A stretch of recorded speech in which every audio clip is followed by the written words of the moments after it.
retour sur le plateau de votre quotidien et Week-end F, c'est tous les jours midi, 18h, 23h sur une seule chaîne, la numéro 23 de votre satellite Éclair TV. On vous parle un petit peu de tout ce qui se passe au pays et bien entendu, on vous présente les forces vives, oui, les petites pépites de la Guadeloupe. Et là, je reçois pas une petite, je reçois une grosse qui fait sa carrière en Espagne après avoir fait le bonheur de l'en avant Guingamp. Et oui, vous savez de qui je parle? Je parle de Herbovu. Et oui, il est avec moi sur le plateau. Qu'a nous fait? Ça gagne. Ah, ça me fait plaisir de te recevoir. Merci, c'est gentil. Un footballeur professionnel qui nous sort d'où? Qui nous sort de la Basse-Terre, mesdames et messieurs. Et oui, le talent, Sadiq, I see you. Alors, on va parler football. Donc là, tu es tranquillement en vacances. C'est important pour toi justement de venir et de te ressourcer au pays? Oui, c'est important. C'est important après l'année qu'on a eue de Covid. Ouais. Voilà, c'était difficile de voir la famille en décembre. Et puis voilà, là, à la fin de saison, c'était important de revenir, se ressourcer et de profiter du pays. Mais tu reviens souvent, c'est-à-dire qu'effectivement, on voit que les footballeurs professionnels vont un petit peu à gauche, à droite. Mais toi, en fait, ta première destination dès qu'il y a des vacances, c'est la Guadeloupe. Bah, c'est vrai que j'ai pu découvrir pas mal d'autres horizons, on va dire, durant ma carrière. Mais à chaque fois, je suis obligé de passer, que ce soit pendant les vacances d'été pour nous, qui est le mois de juin, ou sinon en hiver, qui sont 6-7 jours pour qu'on puisse profiter de la famille. Bah, j'essaie de venir le maximum possible. Alors, j'ai parlé bien entendu de l'en avant Guingamp, mais tu n'as pas commencé à l'en avant Guingamp. Tu as fait des petits clubs avant, des gros clubs, bien entendu. Tu as Châteauroux, Bastia. Première question, comment devient-on footballeur professionnel quand on sort de la Guadeloupe? Ben, c'est pas facile, on va dire que c'est quelque chose que tu dois mettre dans ta tête dès le plus jeune âge. Tu es parti tôt? Moi, je suis parti tôt, je suis parti à l'âge de 12-13 ans. Okay. Justement, je joue avec Squedos, que tu connais bien à Basse-Terre. Le futur maire de la Basse-Terre. C'est ça, exactement. Et puis, à partir de là, je suis arrivé à Carquefou, où je me suis fait repérer très rapidement par le FC Nantes. Et voilà, la formation à la Nantaise jusqu'à mes 18 ans. Et là, j'ai rebondi à 3. Okay. Mais pour en revenir à ta question, oui, c'est pas facile. C'est le mental, c'est le travail, savoir d'où l'on vient et puis garder cette rigueur. Après, ça aurait pu basculer d'un côté comme de l'autre. Le meilleur, ce fut pour moi ma passion, mon rêve de devenir footballeur professionnel. Mais aussi, j'aurais pu échouer, c'est-à-dire retourner soit en Guadeloupe, jouer dans des petits clubs et ne pas être professionnel et charbonner. Mais c'est pour cela que le plus important reste et restera toujours l'éducation qu'on peut avoir et quoi qu'il arrive, continuer à travailler pour être une bonne personne dans la vie.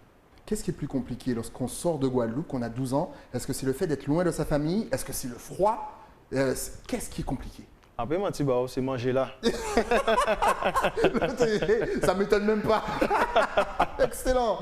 Ah ouais, franchement, c'est dur. Donc le froid, ça t'a même pas dérangé, mais le repas, c'était important. Le froid aussi, bien évidemment, mais si tu as un bon petit plat, ça guérit tout. Ça réchauffe le cœur. Exactement. Voilà. Alors, j'ai parlé de l'en avant Guingamp parce que j'ai l'impression que c'est vraiment ce club-là où tu as vraiment… Je ne sais pas si c'est parce que, justement, Guingamp, à ton époque, était l'une des grosses équipes mine de la Ligue 1, mais j'ai l'impression qu'on t'a vraiment découvert à ton passage à l'en avant Guingamp. Est-ce que c'est ça? Oui, effectivement, c'est les 2 années que j'ai pu faire là-bas où on va dire que je me suis montré à la France entière et aussi à l'Europe, parce qu'on a joué la Coupe d'Europe. Donc voilà, j'étais épanoui là-bas. J'arrivais à un âge aussi, 25-26 ans, où pour un footballeur, c'est, on va dire, entre guillemets, l'épanouissement, où il peut vraiment ou décoller ou rester à un niveau, on va dire, stagné exactement. Et du coup, ce fut deux années extraordinaires où par la suite, j'ai pu signer dans l'un des plus gros clubs de France. Justement, je t'ai présenté en tant que Herbovu parce que c'était l'une de tes qualités à l'époque. Tu décollais, mais limite plus haut que Cristiano. Ça veut dire en bas, sauter en rond. Tu vois ça tout de suite. Tu m'agresses, hein? T'as vu comment tu m'agresses? Tu décolles comme personne. Et oui, il le fait toujours, mais là, il le fait en Espagne.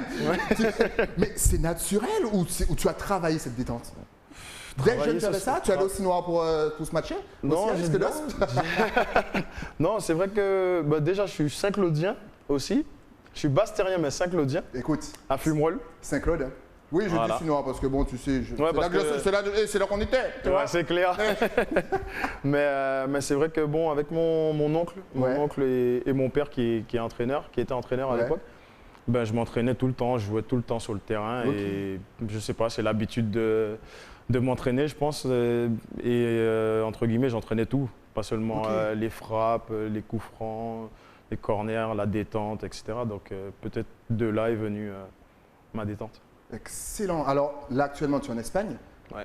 Quelle est la plus grande différence ou les différences entre justement le championnat français et le championnat espagnol? On a l'impression qu'il y a deux univers d'écart. Est-ce que c'est vrai? Lorsqu'on est joueur, est-ce que c'est ce que tu ressens?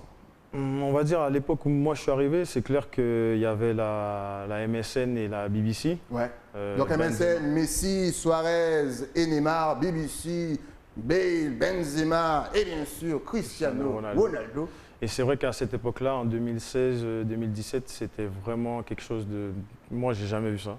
Ils sont incroyables. C'était plus rapide? C'était quoi? Plus physique? Plus rapide, Neymar et le championnat. Déjà, le championnat en lui-même, globalement, il était d'un haut niveau, d'un très haut niveau.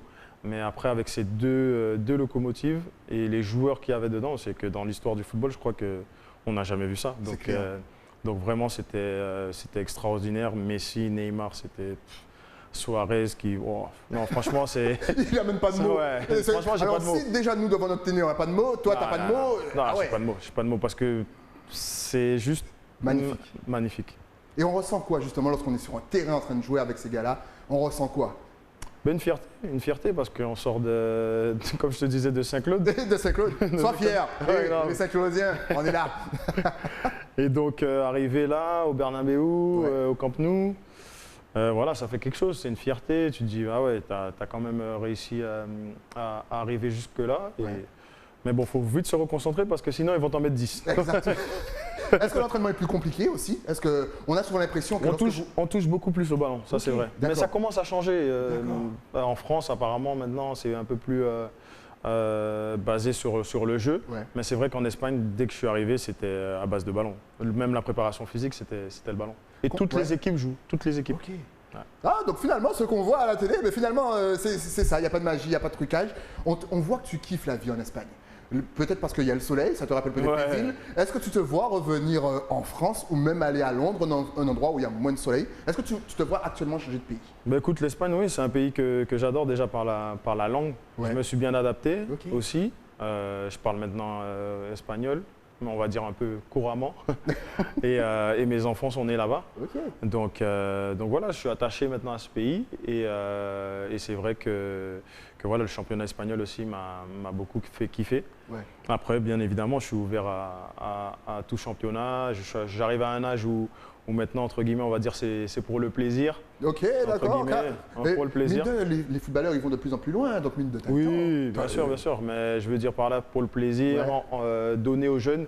Donner aux jeunes qui arrivent et voilà, et être dans un projet où on peut rendre des services tout en, on va dire, ne pas faire de l'ombre aux jeunes qui poussent pour pouvoir eux éclorer et nous être là pour les encadrer. Justement, parlons de jeunes, dès que tu reviens encore une fois en Guadeloupe, tu aimes beaucoup aller voir les jeunes, les écoles. Et c'est important pour toi justement de donner du love, de donner aussi de ta présence et de ta personne. Parce que mine de tu prends du temps, tu aurais pu être en vacances et puis être en mode chill, tranquille. Non, tu vas à gauche, tu vas à droite. Même pendant le Covid, il a aidé le CHBT. Ça, vous ne le savez pas. Nous, on le sait à Bastien.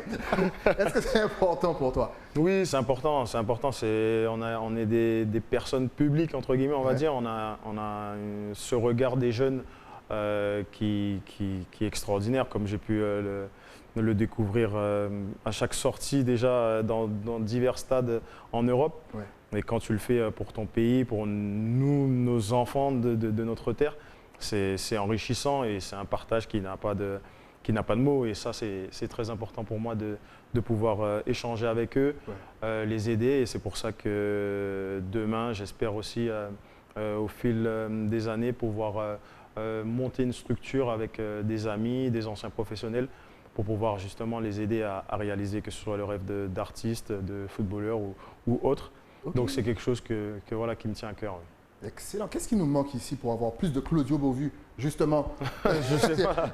à l'international, que ce soit en Espagne, que ce soit à Londres, dans les plus grands championnats. Qu'est-ce qui nous manque? La structure, la rigueur dans le travail? Qu'est-ce qui manque? Un peu de tout, un peu de tout. La structure, la rigueur. Après, c'est la solidarité. Je pense qu'entre nous, on n'est pas assez solidaires. Je vois pas assez d'ex-footballeurs être ensemble et aider à sortir des petits jeunes de chez nous. Je ne vois pas cette solidarité entre nous qui avons été là-bas, ceux qui se sont retirés. Je ne sais pas pourquoi, mais en tout cas, nous, à notre niveau, avec certains qui ont arrêté il n'y a pas si longtemps que ça, ou d'autres qui continuent, j'espère qu'on aura cette solidarité entre nous et qu'on pourra faire quelque chose pour les jeunes. Excellent. Encore une fois, n'hésitez pas à le suivre. Tu es conscient quand même qu'en Guadeloupe, on te suit quand même, que tu as quand même toute la communauté qui prend des nouvelles. Souvent, on suit des clubs qu'on ne connaissait même pas. Grave, c'est vrai. Tout ça parce qu'il y a un Guadeloupéen dedans. Justement, est-ce que la Guadeloupe t'arrive, parce qu'on voit que tu adores, voilà, les artistes te connaissent super bien, vous échangez tout le temps sur les réseaux. Si c'est pas Sadik, c'est Admiral. Si c'est pas Admiral, c'est une autre personne. Dans les vestiaires, ça t'arrive de passer 2-3 sons d'ici? Et comment? Il y a comment là? Et comment là? Écoute, moi, dans tous les clubs que je suis passé, je suis DJ. Je suis DJ, c'est ma passion. Okay. Bon voilà, je suis pas DJ DCIP comme par exemple. Par exemple, mais il est très dur à égaler celui-là. Ouais, ça c'est bon, on va dire que oui, il est pas mal. Il est pas mal. Il est pas mal dans le genre. Mais c'est vrai que j'adore mettre la musique, j'adore mettre des mix, j'adore mettre de tout et surtout la musique de chez nous. Donc ils écoutent de tout et souvent ils me demandent ah oui c'est qui lui et je leur passe comme ça et après ils écoutent des sons de chez nous. Vous voyez, les sons de chez nous, ça voyage. Attends. Quel est ton plus grand, ton plus beau souvenir en tant que footballeur professionnel? Le plus beau, ça va être sans aucun doute la Coupe de France. Ouais. Serrer la main du président, Nolwenn Lenoir le roi qui chante, qui chante l'hymne breton. Ouais. Monter les marches, soulever cette coupe devant un peuple guingampais en folie, qui est une petite région de 8000 habitants et qui a plus de 12 000 abonnés au stade et qui accueille plus de 20 000 chaque week-end quand on était là. Et franchement, c'est la Coupe de France et la Ligue des Champions. Avec Lyon, avec l'OL, c'est le rêve, c'est des frissons, c'est quelque chose que je regardais à la télé avec mon père, mon oncle, le mercredi, mardi. Ouais, exactement, mercredi, sur Canal+, avec Thierry Gilardi à l'époque. Défunt. Grave. Et donc ça, c'est fait pour moi voilà, le plus beau moment ces 2 moments le plus marquant pour moi de ma carrière. Donc, si je comprends bien, il n'y a pas de rancœur envers le club de Lyon? Non, non, du tout. Parce qu'on a l'impression au loin que ça s'est mal terminé, qu'il y a une rupture. Ça c'est, comment on va dire, c'est les médias. Entre guillemets, c'est un jeu de... Vous savez très bien, dans notre métier, à un moment donné, il faut prendre des décisions. Vous pouvez le voir comme Mbappé qui doit aller au Real Madrid, mais on ne sait pas ce qui se passe vraiment. Le grand patron a dit non, ils ne vont pas le vendre, donc à suivre. Au final, peut-être il va partir. Donc voilà, moi j'avais envie de partir, j'avais envie d'aller en Espagne, tout simplement. Et après, tout ce qui s'est passé, entre guillemets, c'était juste, comme on dit en espagnol, el humo. El humo, voilà. La fumée, c'est ça? Voilà, la fumée. La fumée, comme quoi, ben oui, on va être déjà en avance. Parce qu'avec Monsieur Aulas, on s'entend très bien, on partage encore des SMS, donc il n'y a pas de souci. Il n'y a pas de problème là-dessus. Il ne sera pas fâché si un jour tu décides de venir à Marseille? Ah là, par contre, là, là c'est pas pareil. Il y a quelqu'un dans les studios, il s'est levé. C'est un supporter parisien, je vous raconte même pas. Il fait des gestes, je ne te vois pas, jeune homme. Pareil.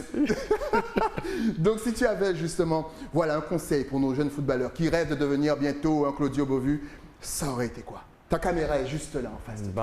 Écoutez, de travailler, de croire en vos rêves, de jamais lâcher, de continuer à persévérer. Et même si vous ne devenez pas footballeur, sachez qu'il y a bien plus important dans la vie que d'être footballeur professionnel, mais d'être une bonne personne pour vos proches et pour votre famille, comme moi je l'ai. Et c'est l'amour L'amour. Exactement. Excellent. Justement, tu parlais de la crise justement du Covid.